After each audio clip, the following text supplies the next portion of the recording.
Welcome, I'm Lee Jenkins, and we're going to take a humorous look at 4 educational designs. We'll have a good time. It'll be about 10 minutes long. No matter how you set up education, the 3 most important factors are how we deal with mastery, wonder, and resilience. It's a trifecta. They're not in the right order as a trifecta needs to be. The toddler knows the order. He'll tell us at the end. Now here we are. The mastery sometimes has a low focus or a high focus. Sometimes resilience and wonder are low and high. Now traditional education, we're going to look at it first with a humorous story. For a number of years, I carried a replica of a melted ice cream bar. It was plastic. It looked so real. You can see the vanilla, you can see the chocolate all mixed up, you can see the stick there that was the popsicle stick coming up. Oh, what a mess. So sitting at church before the service started, I thought, the pew in front of us is empty. Why don't I just put it up there and see what happens? So I did. It wasn't too long before somebody came in to sit down there and go, look at that. There's an ice cream bar melted right on the pew. She stopped. She ran to find an usher. It wasn't long. He came huffing up and he couldn't believe it. He said, I've been here for years. I've never seen anything like that. What is going on? He took off. I figured he was going to go get a rag or something. So I just kind of reached over, grabbed that ice cream bar and put it back in my pocket. Here he came. A bucket in his left hand, a sponge in his right hand, and a rag hanging out of his back pocket. Came there, and it's out there. Oh, well, I missed it. Well, all the rows look the same. They're not numbered like a stadium. So he goes up and back and up and back at least 10 times, trying to find the ice cream bar. Couldn't find it. That's traditional education. It's one, forward, back, forward. Here's a repetition. Chapter 1 quiz. Chapter 2 quiz. Chapter 3 quiz. On and on from age 6 to 17.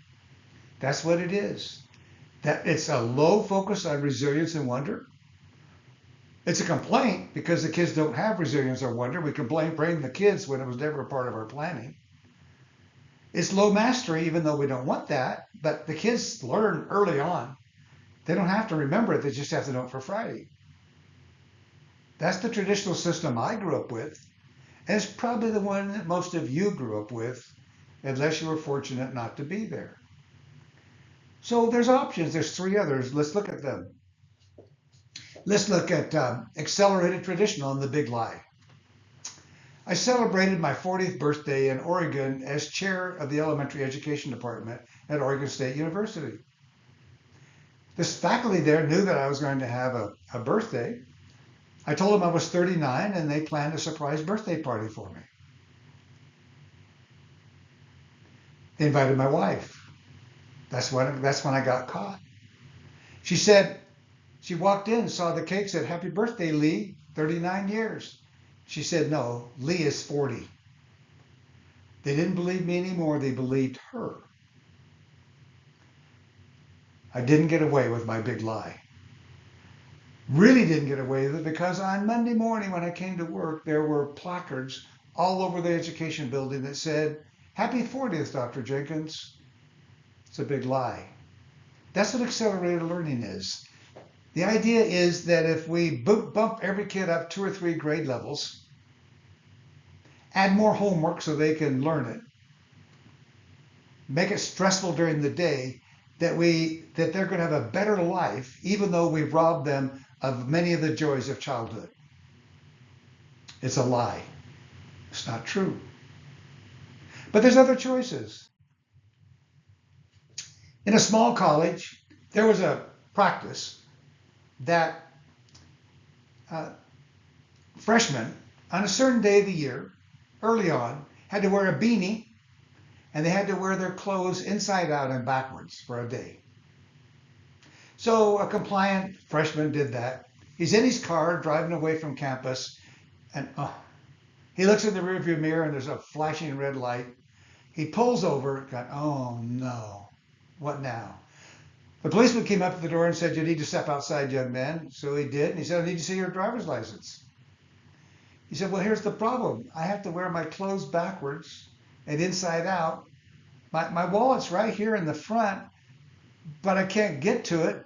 And there's no zipper to get to it except it's in the very back. I don't think I want to unzip my pants here there in the sidewalk. And while he's explaining this to the officer, there's people going by, honking their horns, waving, shouting out, good job, good job. Oh, it was so embarrassing. After a while, the policeman said, you know, you've had enough humiliation. Why don't you just go on, slow down, I'll let you go. Why do I share that? It's just a joyful, fun thing to do. We call that educating the whole child. And that's the people who really care about their resilience and wonder. They do a wonderful job. They don't have a great system to prove that mastery is taking place. And so it works really well in kindergarten and primary grades. And then the testing industry takes over and the parents take them and put them in another school with a focus on mastery. I wish we had it worked out for all the grades, but we don't. It works well in the primary grades. It needs to be extended. Well, now there's another choice. Here we go. Remarkable education and the gopher. That's what it is when it's remarkable, when it's a high focus on resilience and wonder and high evidence of mastery. Wow, we can do it.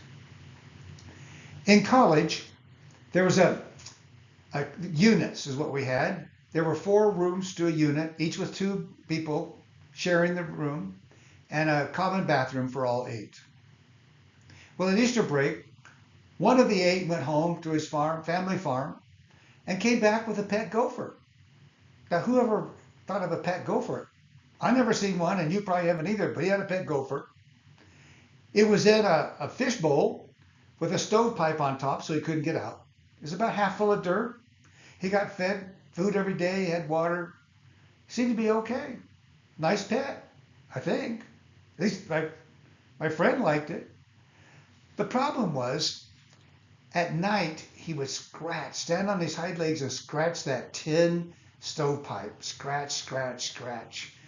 And one of the 8 said, I can't sleep. Got up, took the stovepipe out, and guess what? The gopher went out into the patio, dug a hole. Now, this patio is unique because we're on the 2nd floor, and there's a patio there. Now, it's not there's not natural dirt there. All around it are streets and concrete. There's no other dirt but in that patio. And so but then there's a gopher. You can see where the gopher's been digging tunnels. The landscapers come and they say, no, a gopher can't get in here. There's no way for a gopher to get here. None. But there it is. We're coming back tomorrow. We're going to get hoses and we're going to hose out that thing. We're going to get that gopher out of here that's tearing up everything. So they're going to get ready to come back tomorrow. But before they do, the gopher comes out looking around, and a student picks up the gopher and puts it back into the fishbowl. Put the stove top on it, and just went right on and did that.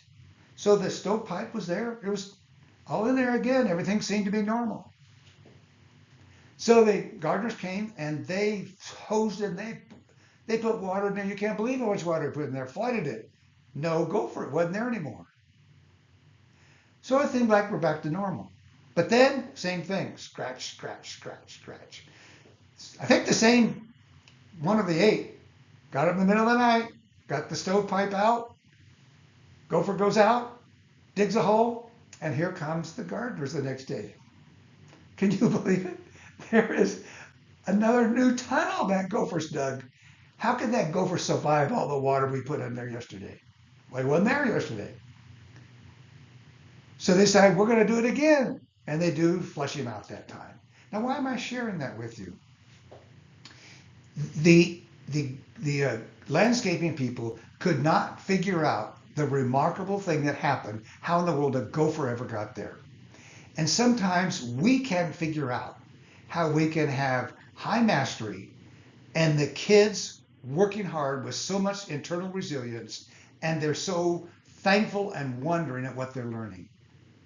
How do we do that? That's the question. It's remarkable, and I'm telling you, we can do that. We can. The trifecta. It is wonder plus resilience equals mastery.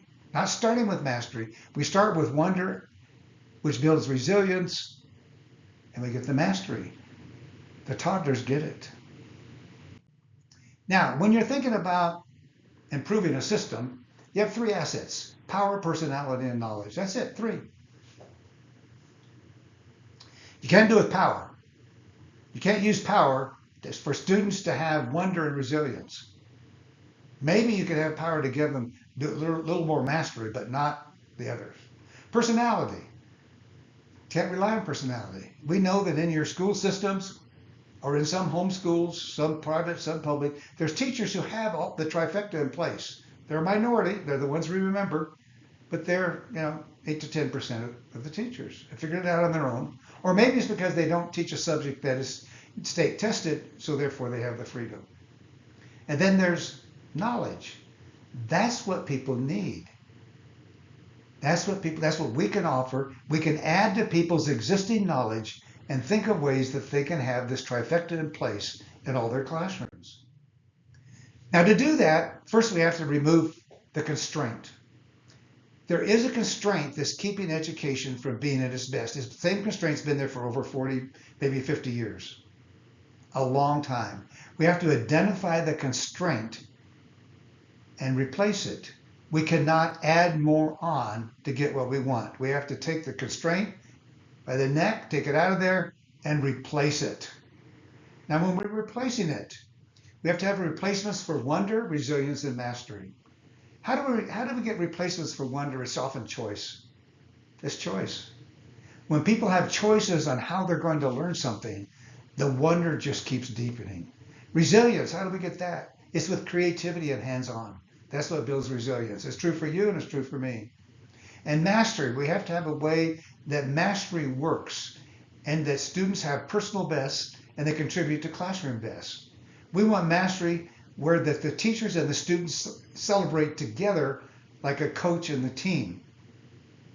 That's what we can have all three. That's what we do at Crazy Simple Education. We help people implement that. Give us a call, write. Let's do what has not been done in American education ever. Mastery, resilience, wonder, all three in place, the trifecta. Thank you for hanging in there with me.